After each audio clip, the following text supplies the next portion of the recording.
Art. This is Rand by Returning Citizens, owned, operated the whole nine by Returning Citizens. This is a resource show. I am the assist, African support and strength, inspiration and success together. Shout out to the queen, Raw Cannon, Nick. You know, she a master, she a mom, she a wife. She's a multi-dimensional black woman. I enjoy saying that. She's a master. You know what I'm saying? We gonna figure this joint out because you're gonna be doing this. You're gonna be back during the summer. Yeah, I'm telling you that right now while you're watching. But shout out to my brother Mal, you know, Carlita, everybody that I rock with. I'm out here doing this great work with, you know, to support our people, black folk, all day, every day. You know what I'm saying? Black people good. Everybody gonna be good. I love black people. So I've been in a lot of spaces with these sisters in both ways. They're sisters, as you can see, and my sister. You know what I mean? I think I first ran into y'all at the recast last what would you say, they do it once a year, so last rotation, if you gonna say that. I've seen y'all in a lot of spaces with around Cass.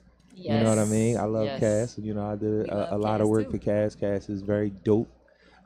Seen y'all with Derek a few times. I always see y'all whenever I see y'all coming around, I see y'all gravitate toward Derek. So I'm like, all right, we embrace fatherhood, no doubt. So it's dope for it to be like, I seen y'all doing a couple things. We met, you know, everybody was trying to get funded. Fund us, please. No, I'm demanding it. I'm not pleasing that. We need to be funded. It's a requirement. I can get angry on here, so don't, you know what I mean? Don't tempt them. So we usually ask 3 questions. You know, I'm very, very big on that. Is Carlita. I'm very, very big on identity. I always explain this all the time. So I want brick and mortar, I want website, I want podcast, whatever you do, but give me a little something about you, identity wise. A lot of times when we ask our people who they are, it's like a moment, but you can tell me a bunch of stuff about a bunch of people. You know what I'm saying? Right. So I ask that for that reason, and to get yourself out there. It's a resource show, so I always like to know, what is your resource? You know, and then the last question I ask is, why do you do what you do? Wow. So I don't introduce anybody ever, you know, because I don't want anybody, you know, rumbling me in the street over their name that they mama gave them, you know. Right. So can y'all please let everybody know who y'all are, names, brick and mortar, the whole nine. Yes. I guess I'll kick this off. I started. We're twins, so I tried to go before her because she's going to take everything I'm about to say. I apologize. Move this up because we want to make sure we get all the content. Make sure everybody can hear you. No. Move it closer to you, or y'all move up a little bit if possible. I got you. So we can get, you know, all the content. Thank you. Okay, there we go. Yeah. So my name is Eli Bevins. This is Lou Bevins. We run Eli Lou Entertainment. We also run a nonprofit that was branched from our company, which is called the Philadelphia Film Factory, Film Factory for short. But aside of our community work, we are also spoken word artists, we're creatives, we're filmmakers, producers, writers, and directors. We also do stage plays. We do a lot. So as a creative, you know, it can keep going. But the heart of what we do is for the community. We grew up with our grandparents, and so a lot of the challenges we had growing up now is like we know that there's other youth that's going through what we've been through, and so we try to tap back into that. So I'm gonna let Lou jump in here before I take everything. I think she took everything, but no, I'm Lou Bevins. Everything that we do is thought-provoking, conscious content. So we filmmakers, it doesn't matter like what the genre is. We can go from comedy to thriller to romantic if we need to, just to deliver a point. So a lot of our work is thought-provoking, from our spoken word, hip-hop. We do dabble a little bit in hip-hop as well. Like she said, we did a stage play that was all poetry, right? So we always trying to do something different and challenge. You know, we don't like to we like to be outside the box, but we also like to create new ones. So that's kind of like the space that we operate in. The filmmaking world, we're looking at the education piece, and we're like, okay, one way to keep kids out of the streets is to give them cameras to shoot instead of guns, right? So that was kind of the reason behind our Youth Take One program for Film Factory, was let's put cameras in kids' hands so, you know, they can shoot with that and shoot films and movies instead of people. And that's just coming from not, you know, when we were coming up, we didn't have those type of resources to create our own content. 80% of the internet is video content.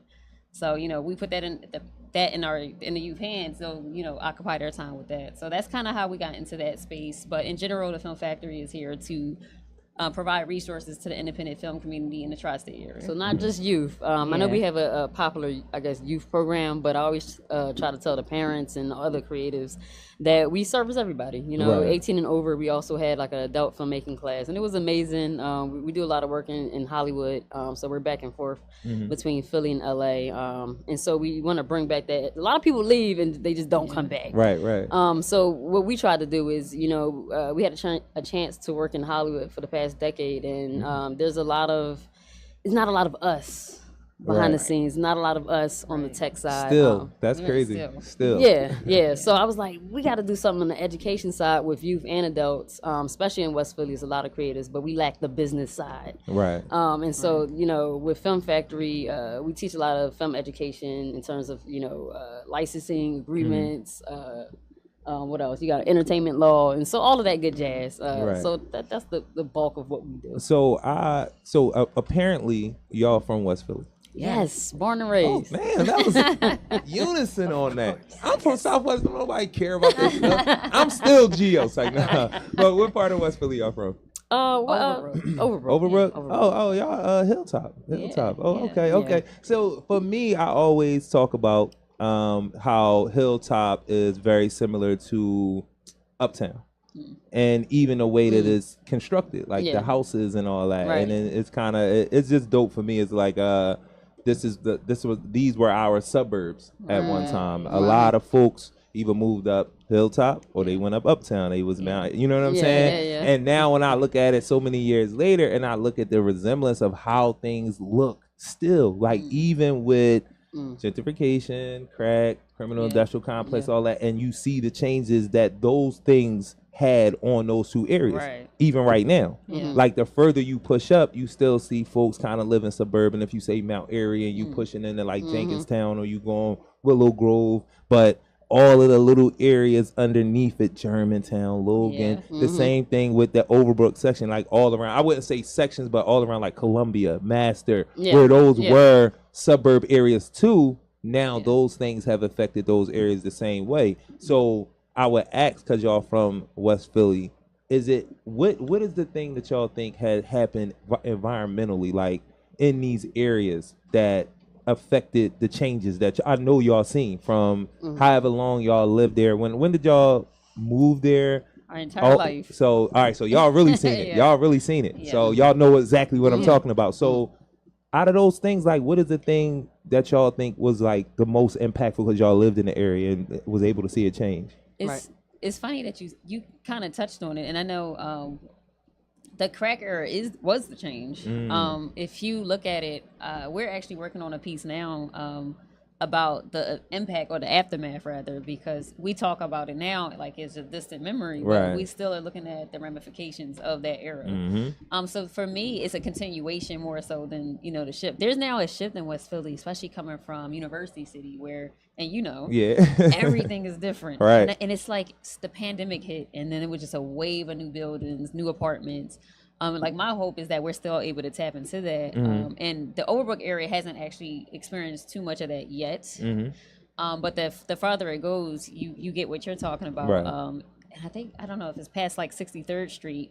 It's a whole different, you feel like you're in a whole different area entirely, and people walking dogs, and you know what I mean? Going up, getting close to the City Line Avenue, you know what I'm saying? Yeah. But before it was all the way to really like Girard, because those houses on Girard are mansions, like they're row house mansions, you know what I'm saying? And I remember, of how much these and my homes are? aunt, well, she's really my cousin, but it's my mom's first cousin, so we call her aunt.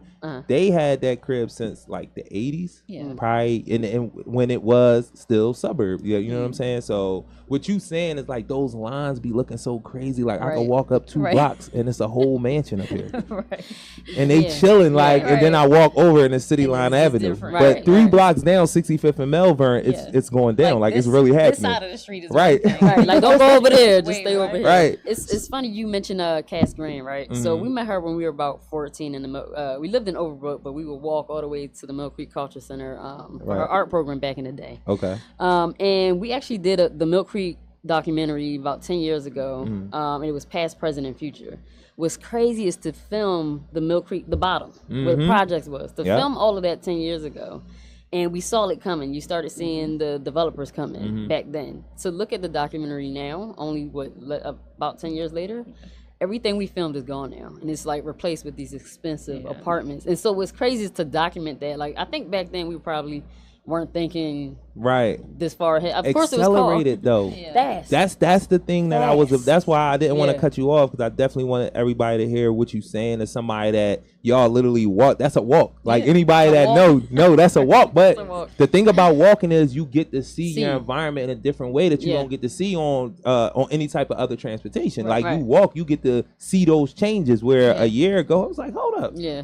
Different people living around here. They gonna knock something down. That's a vacant lot. You know what I'm saying? But what I was about to say is, your sister alluded to the fact that the pandemic, it was like right after the pandemic, boom, everything like that accelerated Right. pace. Like the pandemic prepared, like it was taking 10 years. We gonna do this in 3. Right. We gonna Oh, do yeah. this in 2. It goes up like that. Yeah, you gonna do this in Yeah. a year. One, you go around a block. My daughter lived on Darien Street.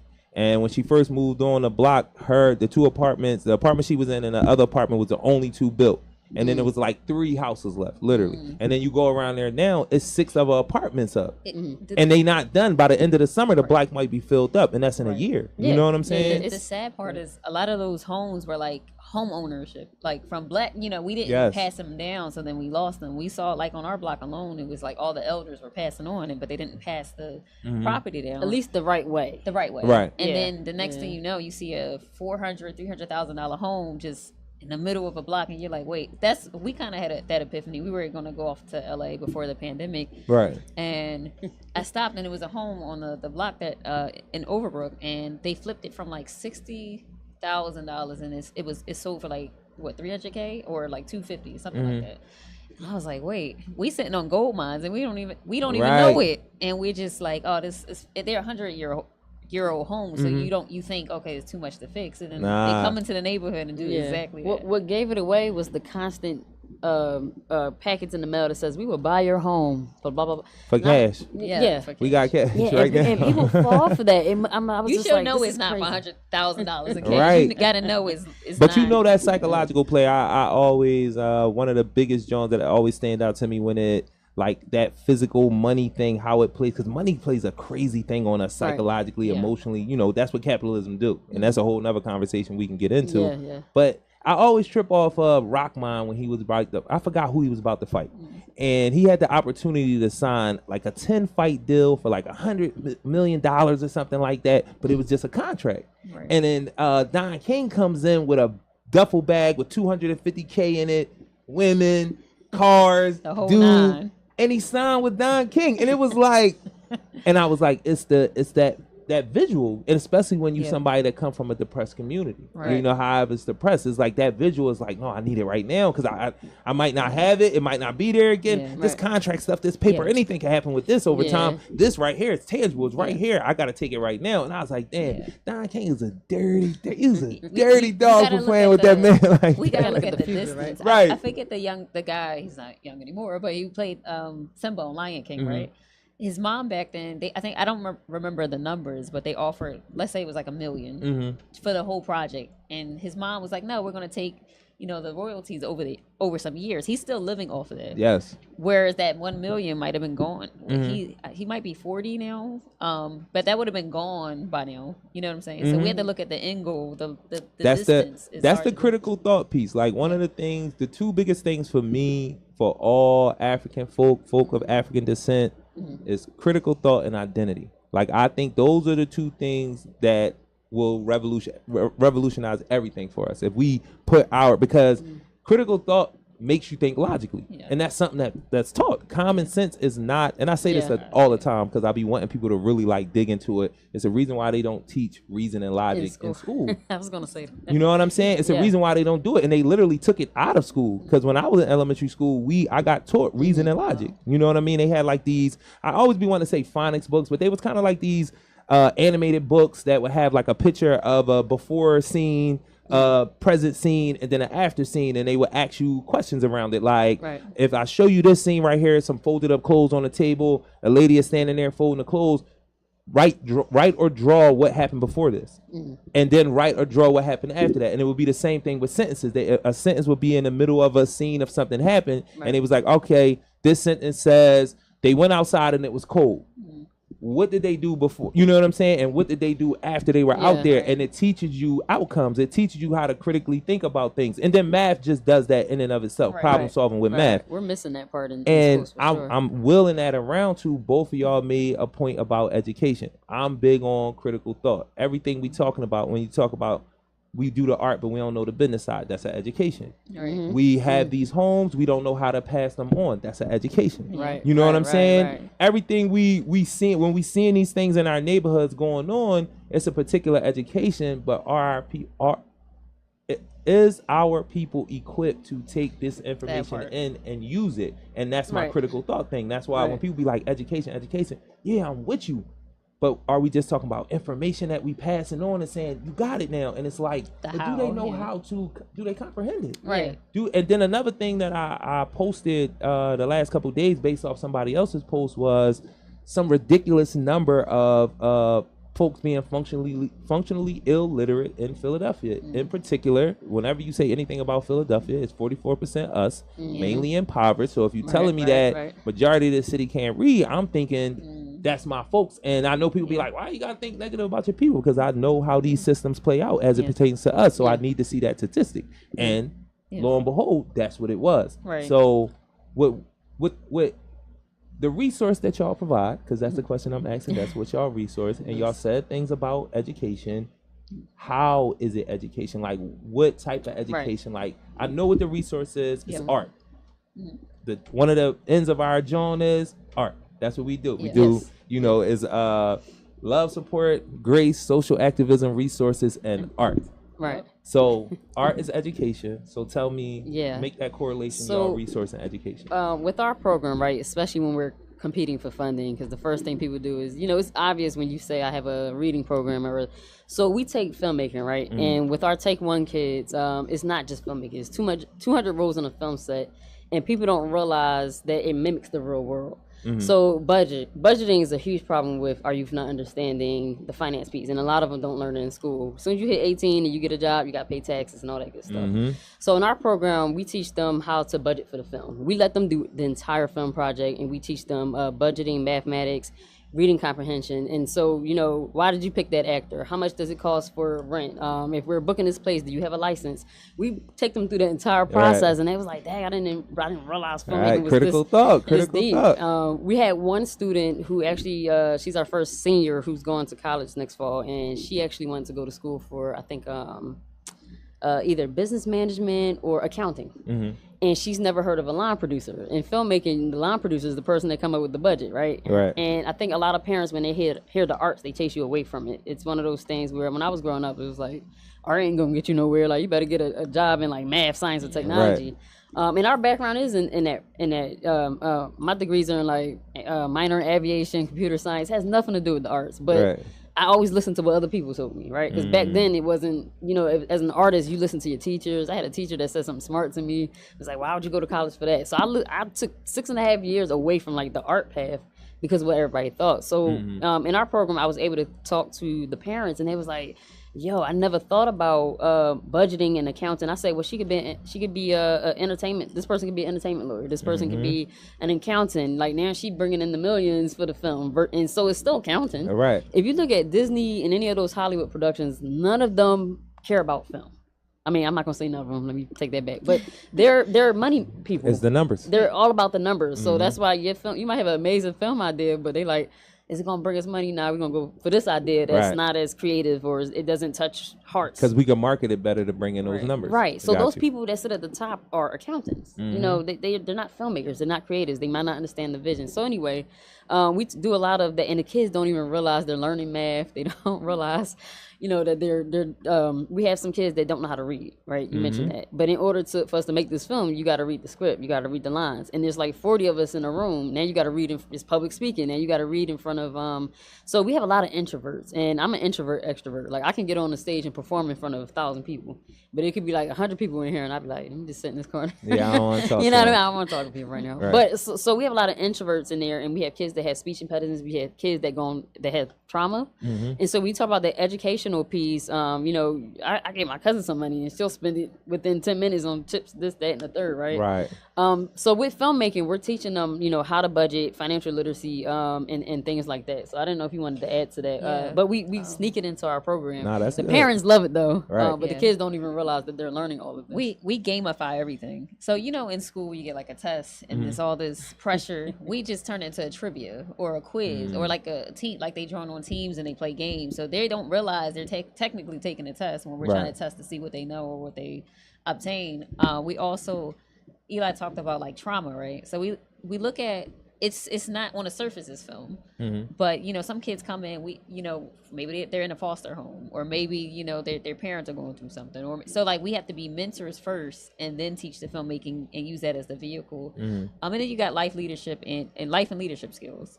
You can be great at something and be a terrible person, or Yes. or great at something and just not know how to turn it into the business side, or how to walk into a room and be presentable. So we teach all these different things. I was gonna say, when you talk about that critical thinking piece, so we did a prompt, for example, where they had to tell us why they spent the money where they spent it. Why did you pick those outfits? Why did you pick that actors? Because their social media numbers was high, or they're a good actor. Like, so Right. that thought, and you didn't just win because you saved. The prompt was you had to save money. Like, Right. don't spend all the money, right?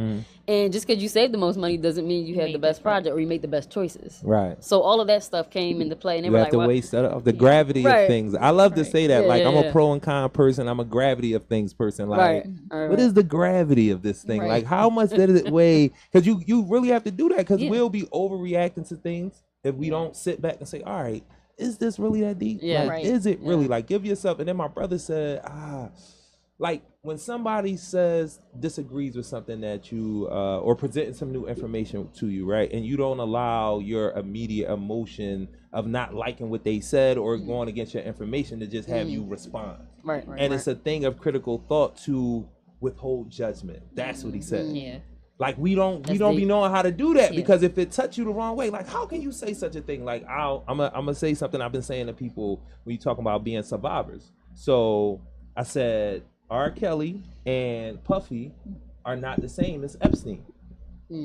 R. Kelly and Puff Daddy are actually survivors.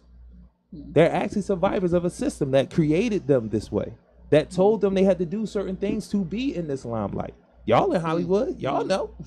You feel what I'm saying? Y'all might not be in all them rooms, but y'all know. And we have enough video, you know what I'm saying, that everybody want to tell you what's going on now. Yeah. So now you getting to see these things. Some things you may say, he's exaggerating, but it's enough of a consistent story to know that this is a culture. Yeah. You feel what I'm saying? But I would say this. The point being, Epstein is a creator of a system. He's a partner in the system. He sits on those high boards, if we want to call him that, and makes decisions. This is a creation of his and others like him. Puffy and them they're not stakeholders in that way. They don't sit at those tables. Not in that way. They're not decision makers. They're not decision makers in Epstein's world. He was a decision maker in theirs. You feel what I'm saying?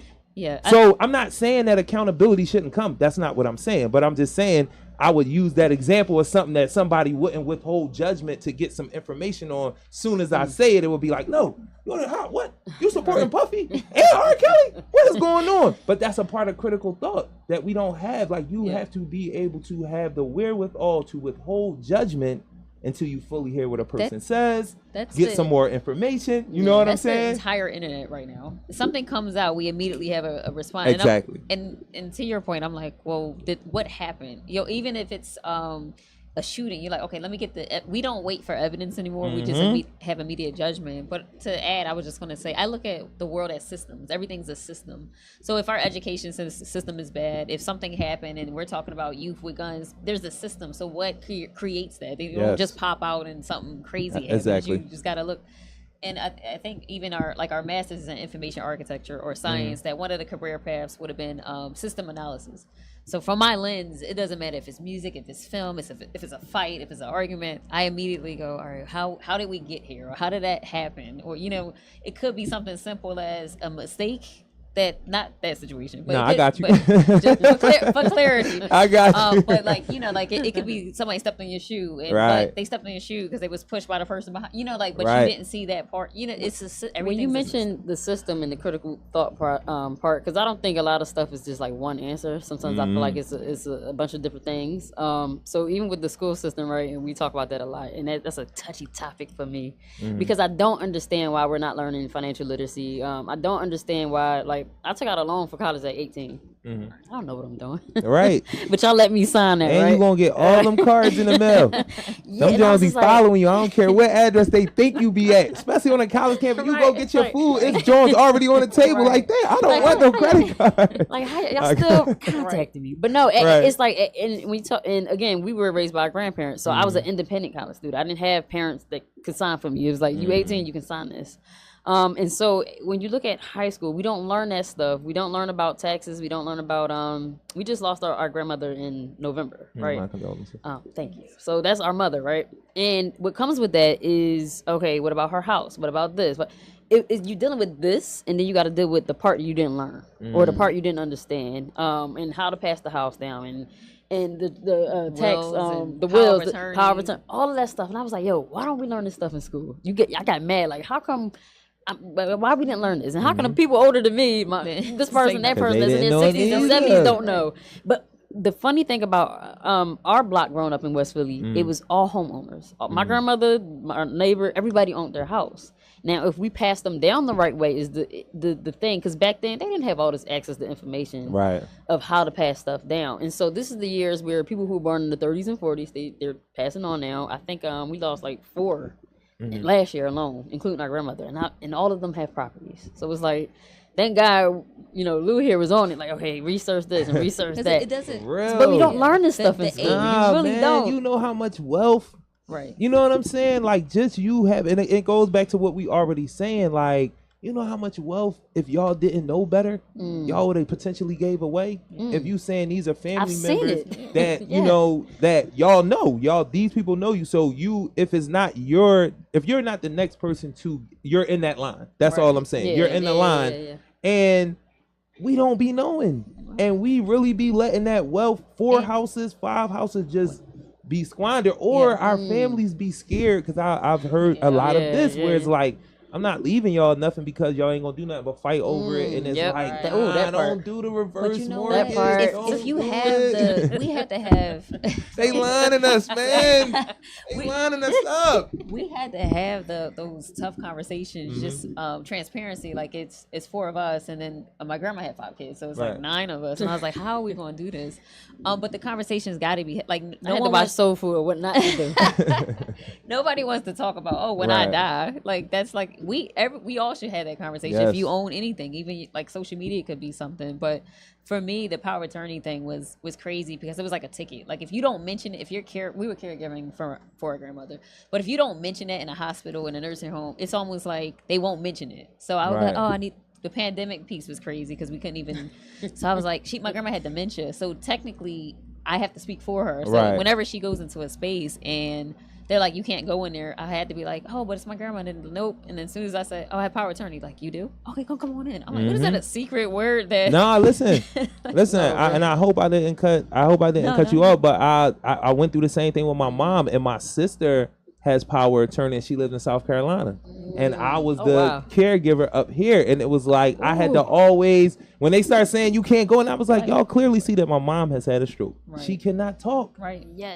And then her trying to talk, y'all can't understand. So I need to, because I can understand, because I've been around there. I understand how these things are coming out of her As mouth. you should, I can yeah. figure it out. Yeah. So y'all in here, y'all can clearly see it. Y'all the doctors. Yeah. Right. How are we having this whole? And it's like, no, you can't. She's like, this my son. She trying to tell her like this, and it's like, me and my mom look alike. Like, stop playing, please.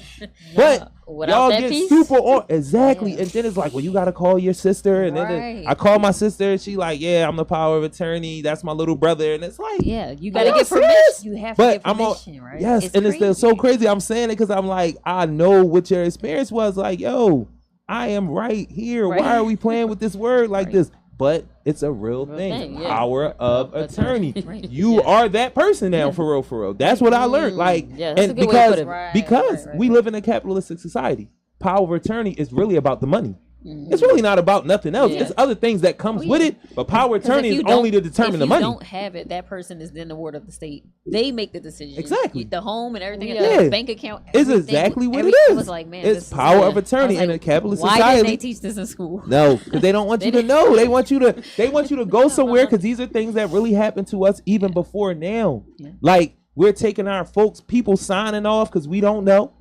We listening to doctors, we listening to nurses, we listening to insurance people because we don't know. Yeah. We don't know what power of attorney really means, what it really holds. Mom didn't tell you, well, if something happens to me, because that's a family thing. Yeah. If something happens, based on what y'all saying, Yeah. that's a family thing. If something happens to me, one of y'all may have to become the power of attorney. Yeah. That's Yeah. not a conversation I've ever heard That's of how in we- nobody's family. But if you think about it, when we talked about stuff not being passed down properly, right? The other thing is we should start something called Because We Don't Know, right? Because if you don't know, that legacy part that we talk about, your family, we all know the history of black people in this country. And if you had loved ones that grew up in the 40s, 50s, and they had property, that was a hard thing to get. To lose that Yes. in 2023 to 2024, whatever, 2008, to lose that is like a whole legacy gone of everything they worked hard to get, that just that property alone, right? And then to not understand how to get it, because even with the wills and all that stuff, I just been kind of big on advocating for that now, and caregivers advocacy and all that stuff, because I don't think we all, like, even we should have power of attorney, right? Yeah. Like something, and we had to go through this again in January with my uncle who did not have Now it, this right? is what I would say, and I didn't know the conversation was going to go in this direction. And no, but it's good because it's information. This is a resource show. People need these experiences. People who can speak. One of the biggest things that I learned being in this space since I came home was if you can communicate. And Miss Marion said this to me too. I understood it, but Miss Marion, she said that's 50% of any fight. Because somebody can give you the information, but if you already got experience and you know how to articulate that in spaces, can't nobody stop you. And that's what that be the thing. Like, all right, I know how to articulate the experience that I had and the information that I got from that experience. Yeah. A lot of us don't have it. Like, we have the experiences. Most of us have it. Oh, yeah. But we don't have the information around that experience, and then we don't know how to explain or articulate in spaces to advocate, because that's my main thing about that, to advocate. You know what I'm saying? I like that you talk about the how, because if you ask any kid what their dreams are, and they'll be like, oh, a ball player, a doctor, but they don't know how. And I know they're young, so you assume, oh, but by the time you get 18 and you've been just saying, I want to do this my entire life, but you get there and don't know what it takes. If you would, I went to school for computer science. I just went. Right. I was just, we literally never touched I a didn't computer. even know what that I was. was just in school. And then midway through school, I looked at the entire curriculum and I was like, and granted, had I seen the curriculum beforehand, I probably would, calculus 3, I'm not doing this. So maybe it's a reason why I didn't see it. But my point is, if we look at the big picture, like we got kids in our program and they're constantly like, I want to go to NFL. Do you know what it takes to get there? Do you know you still have to be a student first, a student athlete? Do you know if you don't keep your grades up, you got to, unless you go straight from high school, which is rare, to, NBA or NFL, you got to still go through college. You still have to study. And then if you get hurt, what's your plan after? I got a basketball team. I had a 14, 15-year-old just tell one of my coaches, this is big man. This is what he told him. This is grown. You're 14, 15. He said, this is grown man basketball. This is what he told 2 grown men. He said, this is an NBA move. Have you ever been to the league? Have you been to the league? I'm getting letters. And me and the coach, I checked out. I was like, I got to let this young boy do his thing right now, because I don't know what else to say to him. But that's what you saying. Like, he's 14. He's been on the planet 14 years. I am 46. Like, what, bro? Like, even if I've never been anywhere, I know more stuff than you just because. But it was just so funny. It's to what you saying, because I'm looking at him. I'm like, damn, little bro, you don't realize that you got a letter right now just because they recognize you're bigger than the other 14-year-olds. Right. For just that, nothing else. Because I can watch by your skill set. You know how to play basketball. Right. But at your size, being this big at 15 or 14, it's a whole nother level where you actually supposed to be at. Right. They're only sending you letters In because this is a comparison. psychological play. If you do get bigger, and nobody is kind of, you're going to remember they sent you a letter first. Right. You hear young men and young women tell that story all the time. When I wasn't good enough, they sent me a letter, so that's why I went to them. Right. You feel what I'm saying? Yeah, and that's the game they play with you. It's this small. That's all they see. Right, but he's so convinced. And you're like, wait, I know. And it's not to crush a kid's dream. Exactly. Like, yo, I gotta give you the real. I want you to be determined like that, because that's something else I seen in it. Like, I was like, he's determined. He's really telling us. He's in the middle of the whole joint. Like, he just like, no. Have you ever been to the league? You been to the league? At that point, you just like. It was funny, but shout out to Coach Dutch, bro. He was a little hot. Like, what? How the hell? And I was like, bro, I got you all the way. I had a kid tell me last week that he was going to, I think, the NFL, because we were like, you guys want to learn financial literacy? He's like, I don't need that. I said, yes, you do. What if you do make it? You get millions of dollars. Well, how you managing that? You know, how you paying taxes? What's taxes? Okay, well then, you got a lot of learning to do. I love that, and I love when they are a little defiant, because it's like you get to see the face when it's like, yeah, Mr. Jarue, you right.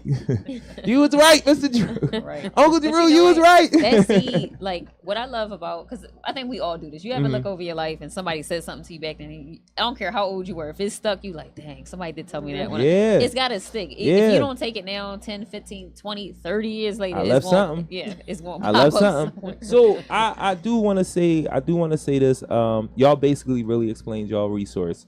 I do want to know why. It's some of the why in there, but just to be like more direct, because I do think the why is something that young folks our age, folks older than us need to see or hear sometime. Like, damn, I could keep doing this because of that why. You know what I'm saying? Or I could actually do this because of that why. So that's why is a big thing for me. I don't think I explained that a lot, but just because our conversation, it was funny that it went from professional to personal to programming. It went in some ways. So I'm like, for somebody to hear y'all why would be very impactful. Yeah. So why do y'all do what y'all do? So I think I'll go first. Our answers are probably the same. I wonder why. Right. But no, growing up, again, like I mentioned, Miss Cass, we met Miss Cass probably the year after our grandfather, the same month our grandfather passed from cancer. So we've been like caregiving our whole life. My grandmother was like, I need them to do something. I don't know what to do with them. We were there when he passed. We saw him take his last breath, and she was like, I gotta get them out the house. So a neighbor said, hey, this is Miss Cass. We didn't have tokens. We walked to get there. And, here we are, we'll be 35 this year. And I met her when I was 14, not because she was a church member, not because she was our neighbor, not because she worked at our school. She was a community member who invested in us. Right. And when I first got to college, again, not knowing stuff, I went already to North Carolina, and we had to get like a special letter to prove that we live with our and Miss Cass wrote that letter, right? And so I realized that without the village that was behind us, when you talk about the crack epidemic, we were birthed out of that. There was a lot of, all my friends growing up, none of us had our parents. And so without the village, I was like, man, I don't really know what path we would have took without that, right? Without the arts, I really have no idea where I'd be. So regardless of us being, I guess, considered a scholar in school in terms of math and science, it was something that always stuck with the kids who did arts. And there wasn't enough support for the kids who did arts. A lot of people come to your school and talk about college, math, science, technology. So regardless of me being in that field in college, I saw all the support that we got for computer science and all the conferences and trips that they paid for. But on the art side, it wasn't like that. And I think in Philly, if we don't start tapping into more than just math and science and technology, realizing that kid in class might be good at cutting hair, that girl over there might not like math and science, maybe she's not good at it, but she's good at drawing and whatnot. We forget about those kids. And so I always say when I come back to Philly, after being gone for 6.5 years, I was like, I want to tap into the kids the way somebody tapped into me. And so the arts was how we survived. It was how we got through our pain. That's why we're spoken word artists and poets and rappers and all that stuff. So regardless of tech, I always wanted to give back in that way, the same way somebody done for us. And so with the Take One program, before that came about, Overbrook High School had, I forget the group that comes into schools, and a friend said, why don't I volunteer? So I volunteered, and all the kids is on their cell phones. This is probably like 2014, 2015. And I was like, they ain't paying these teachers no mind. I was just sitting there like, you want me to volunteer here? And they not even listening to the teacher. And just so happens afterwards, I was talking to one of the students, and I was like, if I brought my camera up here and y'all did film, they was like, ooh, film? For real? Oh, no, I won't even be on my phone. So me and Lou tried it. Not one kid took out their phone, and they would ignore her the whole time. And then we had a program within a program that wasn't even supposed to happen. You know how that is. Sometimes you just trying to get. So we would show up with this camera, and the kids. I remember it was a shooting that week, and we couldn't have it. And one of the kids at Overbrook had passed away. And the kids was like, "Yo, we just want to use the film to kind of like relieve our stress and trauma." And we was like, "Go ahead." So after that, I was like, years later, I was like, we got to start a kid program, you know. And us, me, Lou, and Derek I think we was just texting. Like I lied to you now. It was like 1 week, no kid program. By next week, we had a kid program. Like it was just that quick. It was like we overnight. Still have that program. And still got the program. No, she pretty much stole my answer as usual. No, the why is because we were, you know, those kids or that filmmaker who didn't have access. Even now as adults, we don't have a lot of access in Philly for film or the arts. And the mentorship pieces, like Eli said, the people that came along that helped us along the way. We didn't have our mom or dad, you know, and then we lost our grandfather, our only father figure at 14. So there were things in life that we have another friend who's a mentor. I think she's 10, 11 years older than us. I don't know how or why, but we were in a camp at 7, and she was a camp counselor. I think she was like 18 at the time. And we're like, you know, we're parents of her children now. So we're still friends. I was 7. I have no idea why or how, but she was sort of like, she took me to our first restaurant at 13, 14 years old. So we joke, we say that we grew up in like the 1940s because that's kind of how our household was. Like my grandma was really stern and strict. But it was old, but we got, you know, my grandpa I thought Tom and Jerry was new. That's one of my favorite cartoons, We were yeah. watching Popeyes. But a lot of the stuff that we had was actually after the fact. So we would go out, like my grandma used to put the tight curls in her head, and I'm thinking I'm the stuff, and realize I got like a 1970s hair. It was interesting. So we had to kind of navigate two different worlds. You know, the things that she thought was in is what she did with her kids way before I was even born. So having mentors helped us kind of realize the world outside the house, where we were able to be like, oh, this is, you know, like going out to eat was rare or weird. My grandma cooked, which is a blessing, but then we would, some kids didn't get food, home prep meals. So it was cool. Like now that I'm older, I can appreciate some of the strange things that I would be like, yo, nobody does this in 1995, grandma, you know, like, so I can appreciate that now, but mentors is what, you know, took us from one world to another world. Like I really appreciate that, because it's kind of like the opposite. One of the things I talk about a lot is like, I wish I had me when I was 17, 18, 19, 20. You know what I'm saying? Yeah. And that's one of the reasons why I'm out here like, listen, man, this is how I go. And this, you know what I'm saying? They receive it though. They receive it, because I really don't talk down to people. I don't belittle young folks, whatever. Like, I'm stern, you know what I'm saying? I will whoop your child. Listen, we can talk about corporal punishment at another time. But I'm stern. I'm not coddle. But I love on them. They be knowing. They know. They know Uncle Ru. They know. Well, you know what I'm saying? You care. If you're hard on somebody, you care. So it's one of those things where I really appreciate what y'all saying, because it was like somebody was around. You know what I'm saying? And that's like the thing for me. Like, it wasn't. And she had a plan. One of the things, being somebody that was in gifted classes, and like people be thinking, and being big, people just was thinking like, he gonna figure it out, he got it. So when things was going on, people was more rooting for me than giving me like detailed instructions. And then I learned like folks didn't really have that. But that's something I would tell people, like, sometimes that child that you are so happy about and everybody want to clap for them in every room, look at what they can do and this, that, and the third. Like, ask them, are they cool? Like, ask them, do you need a little help with, I know you're an honor student and all that, and I'm a big thing, I'm big on this too. It happened to me kind of uniquely. I know a lot of women that it happened to. Whereas she gonna figure it out. She got it. Especially if you smart. That is our life story. You ain't had no baby too early. Hey, I don't make this stuff up. You ain't running around with no knucklehead dude. You doing great in school. They just be like, you probably got a job. Don't have a job in high school and be an honor student and be a girl. You're going to be running your whole house, girl. You better don't get that job, yo. Just do good in school. If you get that job, you're going to become one of your aunts. You ain't going to be with the kids no more. You know what I'm saying? That is so real, because we were good at it a lot. Like, we were straight A students, but because of that, we never got additional help. Got help. And in addition to us being twins, it would be like, well, at least you had your sister. Y'all good. Yeah. Y'all good. I always use this analogy. I was like, so if me and Eli are drowning and we both have a life. Well, I mean, we need a life jacket. I can't save her. We both in the water. I need somebody else. Listen, they gonna be like, one of y'all gotta know how to swim. You should be fine. If you just one of y'all gotta know. Crawl on Eli. Yeah, I one of wrote y'all. a whole essay post about that. Like, So 3 months I'm ago. going to number one. We need to do some type of art together. Yes. I am. Oh, for I sure. love. I'm an artsy fartsy dude, but I just don't have. I don't do any art. I don't do poems and nothing. I don't sing. I don't. You know. I like to believe that I can.